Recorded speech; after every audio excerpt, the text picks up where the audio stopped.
সেনাপ্রধানের সাথে বৈঠক এবং তারপর জনাব হাসনাত আবদুল্লাহর স্ট্যাটাসকে ঘিরে যা যা ঘটল, আজ আমরা আলোচনা করব এনসিপির মধ্যে যা যা ঘটেছে সেগুলো নিয়ে, সেটা কেন ঘটলো, এবং খুব গুরুত্বপূর্ণ প্রশ্ন, এই জিনিসগুলো কি আমাদের ধারণা দেয় যে দল হিসাবে, রাজনৈতিক দল হিসাবে এনসিপি এখন রাজনৈতিক দল, তারা কেমন করবে, তাদের ভবিষ্যতে আমরা কি দেখতে পারি, অ্যাটলিস্ট এই মোমেন্টে দা রিফাইন্ড আওয়ামী লীগকে নির্বাচনে মেনে নেওয়ার জন্য এরকম একটা কথা বলেন, এবং আমরা ধারণা করতে পারি আসলে অল্প সময়ের মধ্যেই ঘটনাটা কি হয়েছিল।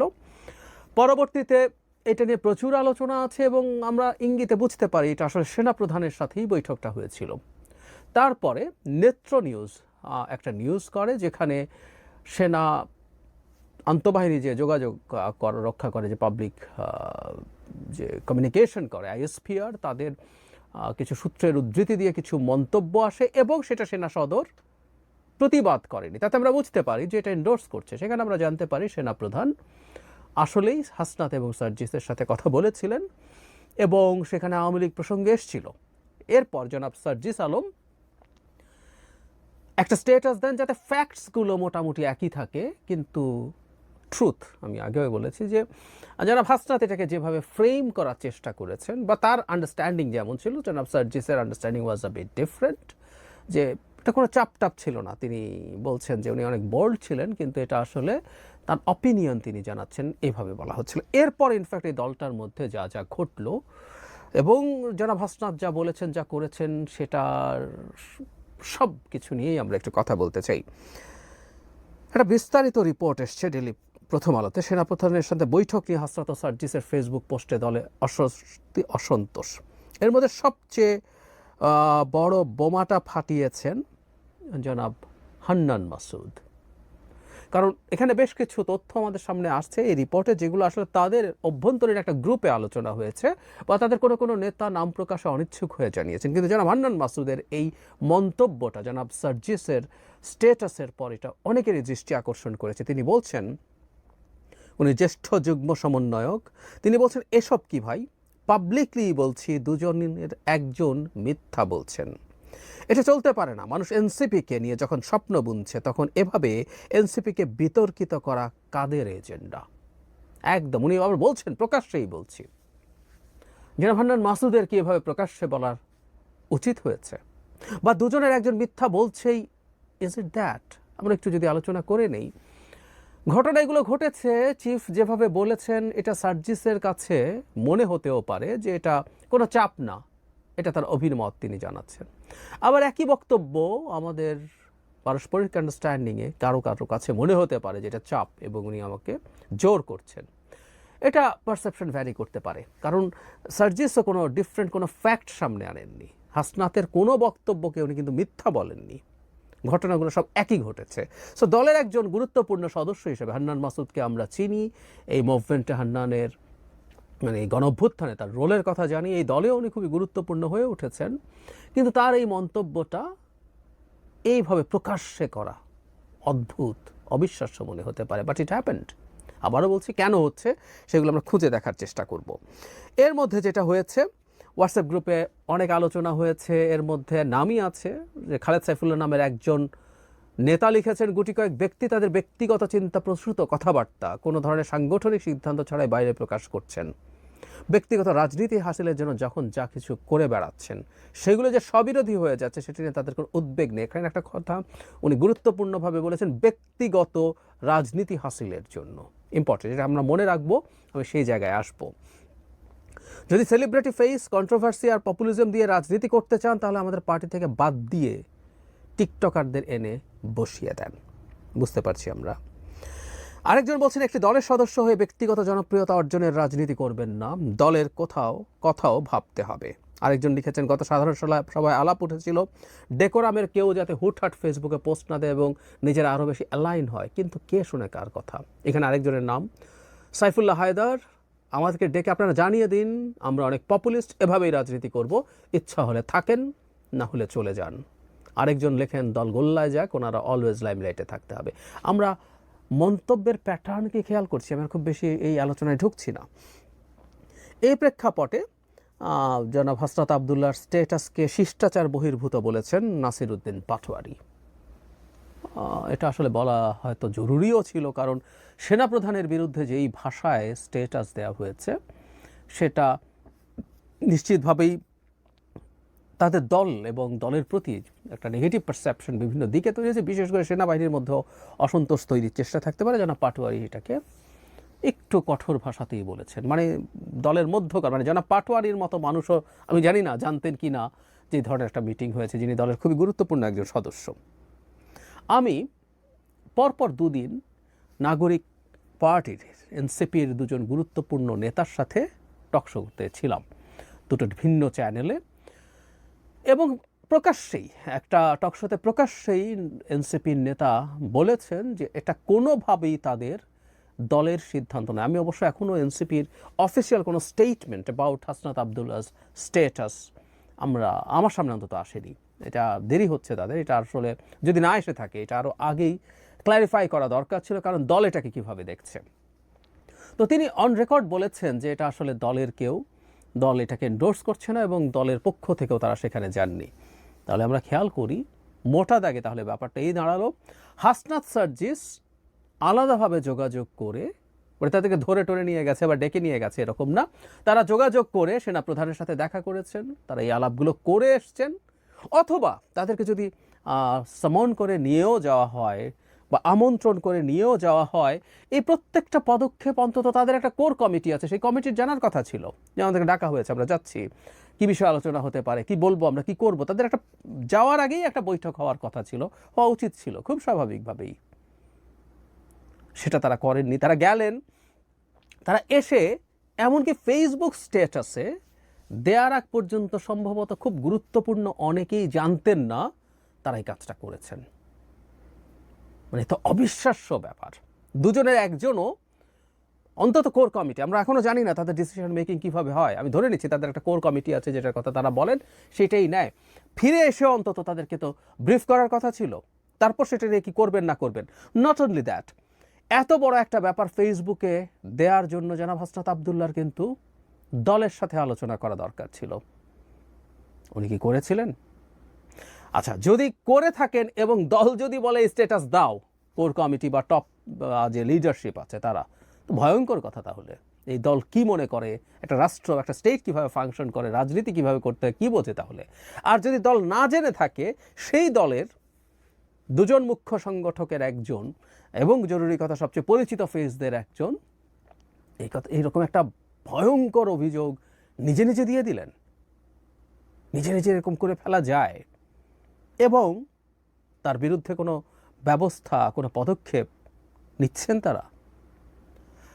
আবার জনাব সার্জিস আলম, আমি সার্জিসের এবারকার স্টেটাসটাকে আমার কাছে টু সাম এক্সটেন্ট, এই ঘটনাটা ঘটে যাওয়ার পর এটা দলের প্রতি কিছুটা সহানুভূতি তৈরি বা অ্যাটলিস্ট ডিএসকালেট করা মিলিটারির সাথে টেনশনকে, সেই হিসাবে কাজ করবে। সুতরাং তিনি আলাপ করে দিয়েছেন কিনা জানি না, তিনি আলাপ না করেও যদি দিয়ে থাকেন, স্টিল এটা কিছুটা ডিএসকালেশন হয়েছে। যেমন জনাব নাসিরউদ্দিন পাটোয়ারি যেভাবে এটাকে শিষ্টাচার বহির্ভূত বলেছেন, এটার মাধ্যমে এটাকে ডিজোন করার যে টেন্ডেন্সি সেটা, এবং জনাব হান্নান মাসুদের মতো একজন মানুষ প্রকাশ্যে দুজনের একজন মিথ্যা বলছেন, দুজনের একজন মিথ্যা না বলতেও পারেন, কারণ আসলে ওই যে বলেছে, আমি একটু আগেই ব্যাখ্যা করেছি, কিন্তু উনি প্রকাশ্যে এসে আবার এই কথাটা বললেন। তাহলে কি জনাব হান্নান মাসুদের এই দুইজনের প্রতি কোনো ক্ষোভ আছে যে উনি প্রকাশ্যে এই দুইজনকে মানুষের সামনে হিউমিলেট করতে চাইছেন? এই প্রশ্নগুলো যৌক্তিকভাবে আসবে, খুব স্বাভাবিকভাবেই আসবে। আর সোফার যা হয়েছে, আমি ধারণা করছি সার্কামস্টেন্সিয়াল এভিডেন্স দিয়ে যে এটা আসলে দলের সর্বোচ্চ পর্যায়ে বা জানতো না, তাদের যাওয়া, তাদের বৈঠক করে আসা, তাহলে তারা যে এটা করলেন তাতে গ্রুপে যে আলাপগুলো হচ্ছে প্রায় প্রত্যেকে একই কথা লিখছেন যে ব্যক্তিগত জনপ্রিয়তার জন্য তারা এই কাজগুলো করছেন, ব্যক্তিগত রাজনীতি, এই শব্দটাও কেউ কেউ লিখেছেন। তার মানেটা হচ্ছে এই পারসেপশন কি আছে যে জনাব হাসনাত এবং জনাব সার্জিস তাদের ব্যক্তিগত রাজনীতি করছেন? যদিও কেউ কেউ বলছেন যে তাদের মধ্যে একসাথে মিটিংয়ে কথা হয়েছিল যে এই জিনিসগুলো আলোচনা ছাড়া এই ধরনের স্ট্যান্ড নেওয়া যাবে না বা পলিটিক্যালি খুব সিগনিফিক্যান্ট কিছু স্ট্যান্ড নেওয়া যাবে না, কিন্তু তারা করেছেন। তাহলে কি তারা ব্যক্তিগত রাজনীতি করছেন? প্রশ্ন আসবে। আমি একটা জিনিস মনে করি এই দুজনের ক্ষেত্রে, এই দুজন খুবই সামনের ফেস ছিলেন, সামনের মুখ ছিলেন প্রথম দিকে কোটা আন্দোলনের। আমরা হাসনাত সার্জিসকেই বেশি দেখছিলাম। হোয়াট হ্যাপেন লেটার, তাদের সাথে সরকারের এক ধরনের আলোচনা শুরু হয়, আলোচনা করেন, এটা চাপের প্রেক্ষাপটেই হয়েছে, আমি বলছি না তারা খুবই খুশি মনে তাদের নিজের সিদ্ধান্তে গেছেন, এটা আমরা বুঝতে পারি, তাদেরকে চাপ দিয়ে নেওয়া হয়েছে, চাপ অনেকেই দেওয়া হয়েছে, কিন্তু চাপ সহ্য করার সক্ষমতা সবার একই থাকে না। হাসনাত সার্জিস একটা পর্যায়ে সরকারের তৎকালীন সরকারের গুরুত্বপূর্ণ মন্ত্রীদের সাথে বৈঠকে এসে এই মুভমেন্টকে উইথড্র করছেন এই ধরনের ঘোষণা আমাদের সামনে দিয়েছিলেন, নিশ্চিতভাবেই চাপের ফলেই। কিন্তু যেটা হয় পরবর্তীতে এই নেতৃত্বটা সামনের ফেসটা পাল্টে যেতে থাকে এবং জনাব নাহিদ আমাদের সামনে প্রধান ফেস হয়ে ওঠেন, তারপরে 6 জনকে যখন ডিবি ধরে নিয়ে যায় তখন আরও অনেকগুলো ফেস আমাদের সামনে এসে হাজির হয় যারা এই মুভমেন্টটাকে টেনে নিয়ে যান। ফলে ওই যে ওই সময় জনাব হাসনাত এবং জনাব সার্জিসের ওই জায়গা থেকে সরে আসা, তার ফলে কি সামহাউ তাদের এখন নিজস্ব যে ইমেজ আছে সেটাকে আরও বেশি বিল্ড করা, নতুন করে আরেকটু স্ট্রঙ্গার করা, সেই চেষ্টা তাদের দিক থেকে হয় বলেই কি তারা ব্যক্তিগতভাবে এই ধরনের সিদ্ধান্ত নেন?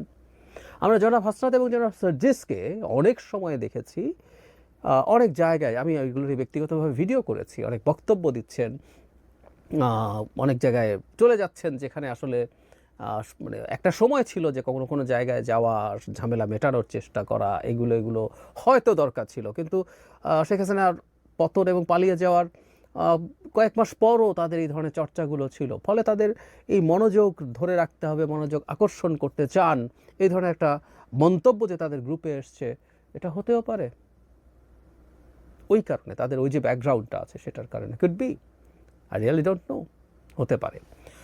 এখন আসলে মূল ব্যাপারটা কি, একটা রাজনৈতিক দল যখন রাজনৈতিক দল হয়ে উঠতে চায়, তাদের, আমি বহুবার বলেছি, তারা ছোট, তারা তরুণ, তাদের বয়স late 20s, mid 20s, early 30s, সুতরাং তাদেরকে ক্ষমা সুন্দর দৃষ্টিতে দেখতে হবে। কেউ কখনো ক্ষমা সুন্দর দৃষ্টিতে দেখবে না।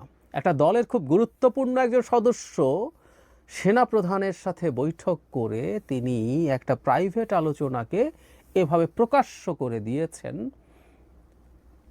এই যে ব্যাপারটা, এটার সৌজন্য, এটার নৈতিকতা এবং জরুরি কথা যেটা সিকিউরিটির প্রশ্ন, আমরা একটা দেশ কেমন দেখছি, কিভাবে দেখছি, আমরা কোন সিচুয়েশনে আছি, এবং এই সেনা প্রধানের বিরুদ্ধে খুব গুরুত্বপূর্ণ ইনফ্লুয়েন্সাররা, সোশ্যাল মিডিয়া ইনফ্লুয়েন্সাররা প্লট তৈরি করার চেষ্টা করছেন যে তাকে দায়িত্বচ্যুত করতে হবে, তাকে অপসারণ করতে হবে। সেই জায়গায় দাঁড়িয়ে এই ধরনের মন্তব্য, এই ধরনের ইঙ্গিত করা মানে কি, এগুলো তো তাদেরকে বুঝতে হবে।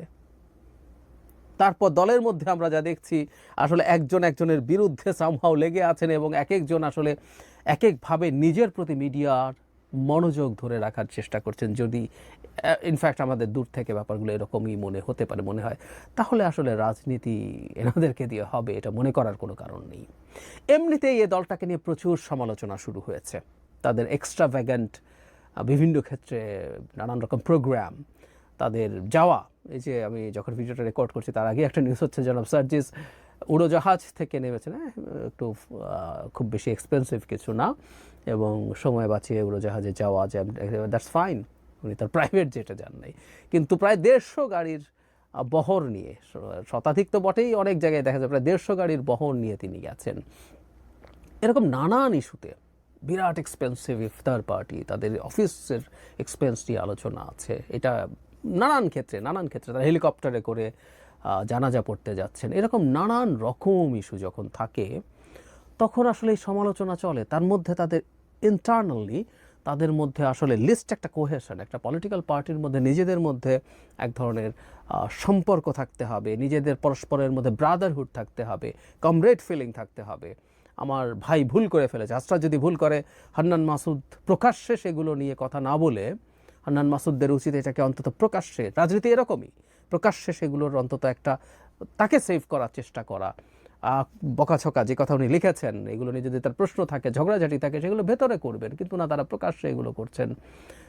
আমি আসলে এই দলটা যেভাবে করছেন, যা করছেন, এবং সবচেয়ে বড় কথা হলো একটা দল এত সেন্সিটিভ ইস্যু কেউ ধরতেই পারছেন না, এবং তিনি তার মতো করে এই সেন্সিটিভ ইস্যু হ্যান্ডেল করার চেষ্টা করছেন, পাবলিক করার চেষ্টা করছেন, কারো না কারোর সাথে যোগসাজশের চেষ্টা করছেন। এগুলো আসলে খুবই ডিজাস্টারাস। নতুন দলটার ভবিষ্যৎ এই মুহূর্তে দাঁড়িয়ে, অন্তত এই সিচুয়েশনে তারা যা করলেন, খুবই হতাশাজনক আমার কাছে মনে হয়। আমি খুব খুশি হব আমি ভুল প্রমাণিত হলে, কিন্তু আমি সত্যিকার অর্থেই তেমন কোনো আশা দেখি না যদি এই লেভেলের বিষয়কে তারা ভবিষ্যতে ঠিকঠাক মতো হ্যান্ডেল করতে না পারেন। আর এই যে এই একটা ঘটনাই আসলে তাদের অবস্থা বোঝায়, সেই বিবেচনায় আমি খুব আশাবাদী নই। আর বিশেষ করে একটা ঘটনা আছে, আমি আমার একটা লেখায় লিখেছিলাম, বলেছিলাম হয়তো, এনারা তরুণদের একটা শক্তির জায়গা আছে, ভীষণভাবে আছে, কিন্তু এখানকার নেতৃত্ব প্রায় সবাই সমবয়সী, প্রায় কাছাকাছি বয়সী। প্রধান যিনি নেতৃত্ব, আমি প্রায় বহুবার বলেছি, অত্যন্ত গুরুত্বপূর্ণ একজন মানুষ, the poster boy of July and August uprising. কিন্তু তারপরও জনাব নাহিদ তাদেরই বন্ধু, তাদের সাথেই ছিলেন, একই রকম বয়সী। আমি বিশ্বাস করি তার যথেষ্ট জ্ঞান, প্রজ্ঞা, ধৈর্য আছে, কিন্তু তারই তো বন্ধু, কিছুদিন আগেই তো একেবারেই বন্ধু ছিলেন। ফলে ঠিক জানি না বাংলাদেশের মতো দেশে একেবারে এইরকম কিছু সমবয়সী মানুষ, যেখানে একটা ক্যারেক্টার যে টু সাম এক্সটেন্ট, আমি বলছি না কাল্ট হতে হবে, টু সাম এক্সটেন্ট কাল্ট না হলেও যাকে সবাই খুব গভীরভাবে অ্যাকসেপ্ট করে, তার সাথে ডেমোক্রেটিক ডিবেট হবে, কিন্তু যার সর্বোচ্চ একটা জায়গা, তার সব কিছুর প্রতি একটা আস্থা আছে, যার প্রতি এক ধরনের অবিডিয়েন্স আছে, এরকম কিছু ছাড়া একটা দল দাঁড়াবে কি না আসলে এই আমরা এনসিপিকে দেখেই ভবিষ্যতে বুঝতে পারবো। অন্তত প্রাথমিকভাবে মনে হচ্ছে এটাও তাদের একটা মেজর সংকট।